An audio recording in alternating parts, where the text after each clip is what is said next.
వారు వేసిన ప్రశ్న మాత్రం ధూపదీప నైవేద్యానికి సంబంధించి వారు మాత్రం గత ప్రభుత్వంలో మేము ఏమేమి గుళ్ళకు ఏమేమి ఇచ్చామనేటువంటిది వారు చెప్పడం జరిగింది. కానీ వాళ్ళు 10 సంవత్సరాల కాలంలో వాళ్ళు కూడా అధికారంలో ఉన్నారు అధ్యక్ష. అధికారంలో ఉండి వాళ్ళు ఫస్ట్ ఇది ఇంట్రడ్యూస్ చేసిందే రాజశేఖర రెడ్డి గారి పీరియడ్లో. ఆ రోజు 2500 రూపాయలు మేము ధూపదీప నైవేద్యం కింద దాదాపు 1205 దేవాలయాలను గుర్తించి వాటికి 2500 చొప్పున మంజూరీ చేయడం జరిగింది అధ్యక్ష. మరి అప్పటి నుంచి 2015 వరకు కూడా అదే కంటిన్యూ అవుతూ వచ్చింది. ఆ తర్వాత 2015లో గత ప్రభుత్వం దానిని 6000కు పెంచడం జరిగింది అధ్యక్ష. మరి 6000కు పెంచిన తర్వాత 2023లో 10,000కు పెంచడం జరిగింది అధ్యక్ష.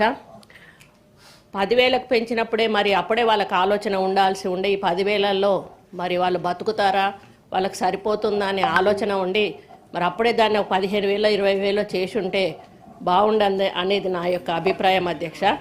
మరి గత సంవత్సరమే పెంచారు కాబట్టి మళ్ళీ పెంచే విషయం గురించి మరి ఎప్పుడు పెంచాలా, ఏ విధంగా పెంచాలా అనేది తప్పకుండా ప్రభుత్వం ఆలోచిస్తుందనే విషయాన్ని కూడా మీ దృష్టికి తీసుకొస్తా ఉన్నాను అధ్యక్ష. మరి అర్చకుల సంక్షేమం అనేది మా ప్రభుత్వం యొక్క లక్ష్యం అధ్యక్ష. ఎక్కడ కూడా అర్చకులకు ఇబ్బంది కాకుండా మరి ముందుకెళ్తున్న విషయాన్ని సందర్భంగా నేను గుర్తు చేస్తూ ఉన్నాను అధ్యక్ష.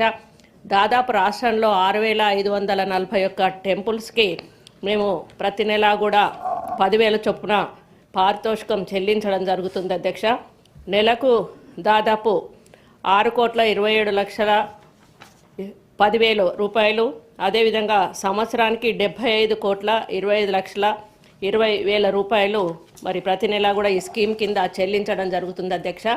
మరి బడ్జెట్ కూడా ఈ సంవత్సరం 73.22 కోట్లు కేటాయించడం జరిగింది, మంజూరీ కూడా చేయడం జరిగింది. దాంట్లో ఇప్పటికే 62.69 కోట్లు మరి ఖర్చు కూడా చేయడం జరిగింది అధ్యక్ష.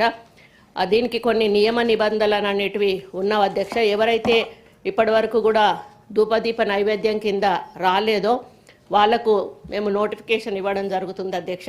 ఆ నోటిఫికేషన్ ఇచ్చినప్పుడు వాళ్ళు అప్లై చేసుకుంటే ఈ యొక్క అర్హతలు ఉన్న వాళ్ళను తప్పకుండా ఎంపిక చేసి దానికి ఏం బెంచ్ మార్క్ ఏం లేదు అధ్యక్ష.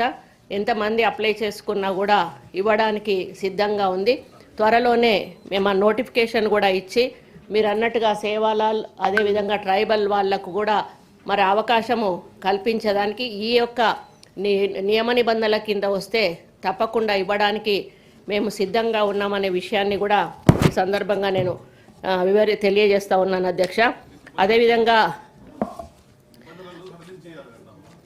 అన్నా ప్లీజ్ రమణ గారు ఒకవేళ అటువంటిది ఏమన్నా ఉంటే తప్పకుండా పరిశీలిస్తామన్నా. నిబంధనలు ఏమైనా ఒకవేళ అటువంటి ఇబ్బందులు వస్తే వాళ్ళకి కూడా మరి తప్పకుండా అందాల్సిన అవసరం ఉంది అధ్యక్ష. ఇది మనకు అంటే క్యాస్ట్లకు అతీతంగా చేయాల్సినటువంటి కార్యక్రమం కాబట్టి తప్పకుండా మేము ఆ కార్యక్రమం కూడా తీసుకుంటామని తెలియజేస్తా ఉన్నాను అధ్యక్ష. మరి అదేవిధంగా అన్యాక్రాంతమైన భూముల గురించి చెప్తా ఉన్నారు.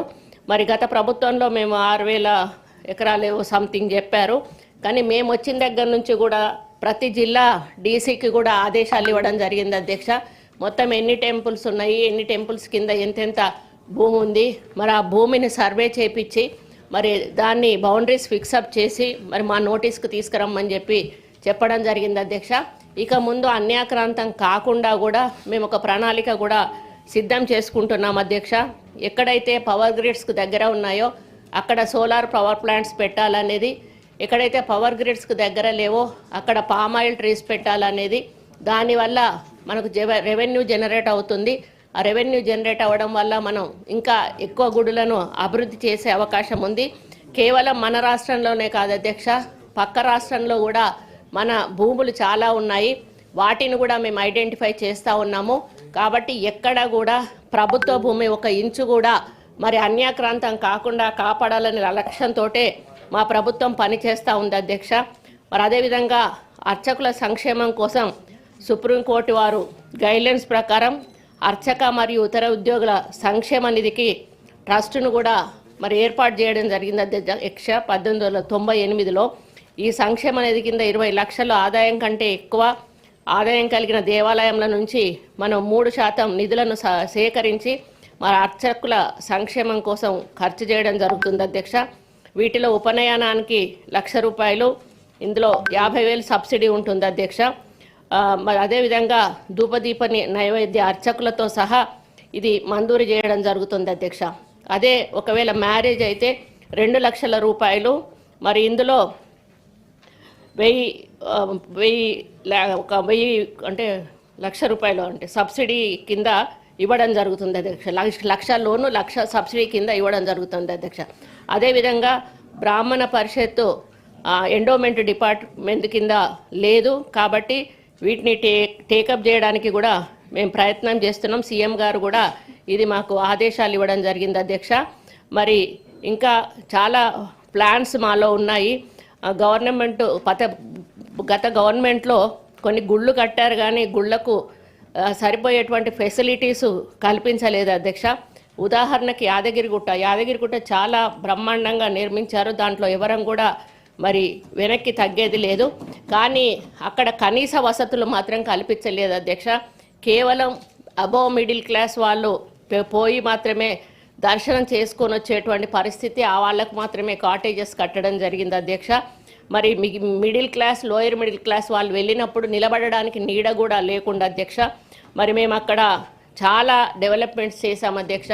వాళ్ళకి లైన్లో వెళ్ళడానికి కావాల్సిన సదుపాయాలు కానీ, అక్కడ డామెటరీస్ కానీ, టాయిలెట్స్ కానీ, అదేవిధంగా మరి మనకు ఎవరైతే డొనేషన్స్ ఇస్తారో ఆ డొనేషన్ కౌంటర్స్ కానీ, అదేవిధంగా బ్యాటరీ కార్స్ పెట్టి వికలాంగులకు, వృద్ధులకు, పిల్లల తల్లులకు ఇబ్బంది కాకుండా సపరేట్ లిఫ్ట్ పెట్టి దర్శనం చేయించడము, అదేవిధంగా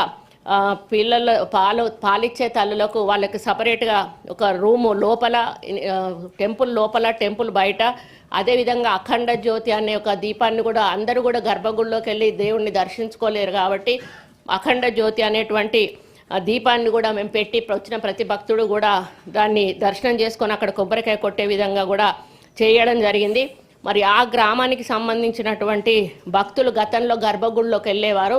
యాదగిరిగుట్ట కన్స్ట్రక్షన్ అయిన తర్వాత వాళ్ళకి అవకాశం లేకుండే మళ్ళీ మేము తిరిగి అవకాశం కల్పించి ఆ ఏరియాలో ఉన్నటువంటి భక్తులకు వారంలో ఒక రోజు గర్భగుడిలోకి వెళ్ళేటువంటి కార్యక్రమం కూడా మరి చేపట్టడం జరిగింది. మరి బంగారు తాపడానికి కూడా 63 కిలోల బంగారు తాపడానికి కూడా మేము ఆల్రెడీ ఇచ్చేసాం అధ్యక్ష. అది పని నడుస్తూ ఉంది. మేము బ్రహ్మోత్సవాల లోపు ఆ బంగారు తాపడ నిర్మాణం కూడా చేయడం జరుగుతుంది.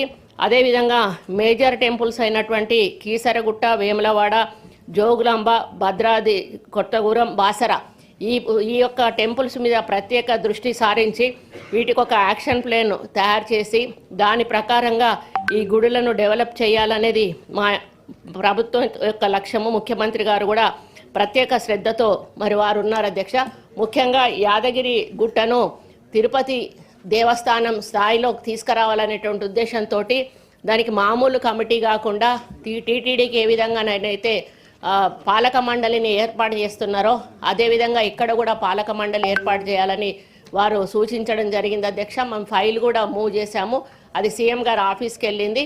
అది అప్రూవ్ అయిన తర్వాత ఇక్కడ ప్రత్యేకంగా ఒక పాలక మండలిని కూడా నిర్మించి మరి మన యాదగిరిగుట్టను తిరుపతి దేవస్థానం స్థాయికి వెళ్ళాలనేటువంటి ఆలోచన మాలో ఉంది అధ్యక్ష. కాబట్టి నేను మంత్రిగా అయిన తర్వాత ప్రత్యేకంగా ప్రతి ఒక్క అంశం మీద కూడా, ఎందుకంటే గతంలో డీసెంట్రలైజేషన్ వల్ల ఎక్కడ ఈవోలు అక్కడ టెండర్లు పిలుచుకోవడం కానీ వాళ్ళ ఇష్టానుసారంగా మరి అక్కడ మిస్యూజ్ అయ్యేటువంటి కార్యక్రమాలు మా నోటీస్కు చాలా వచ్చాయి అధ్యక్ష.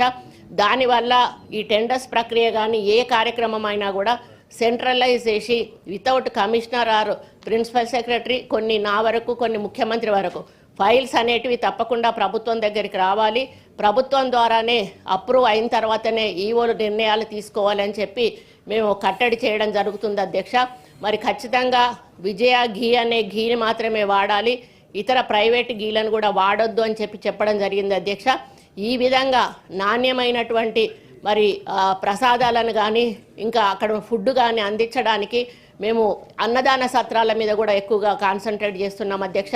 కళ్యాణ మండపాల మీద కూడా ఎక్కువగా కాన్సన్ట్రేట్ చేస్తున్నాం అధ్యక్ష. కాబట్టి వచ్చిన భక్తులు ఎవరు కూడా అశాంతితో వెళ్లకుండా ప్రశాంతమైన దర్శనం చేసుకొని మంచి ఆహ్లాదకరమైన వాతావరణంలో దర్శనం చేసుకొని వెళ్ళాలని మరి మేమందరం కూడా ఆలోచిస్తూ, మరి అదేవిధంగా చాలా టెంపుల్స్లో 12 సంవత్సరాలు కంటే దాటితే మనకు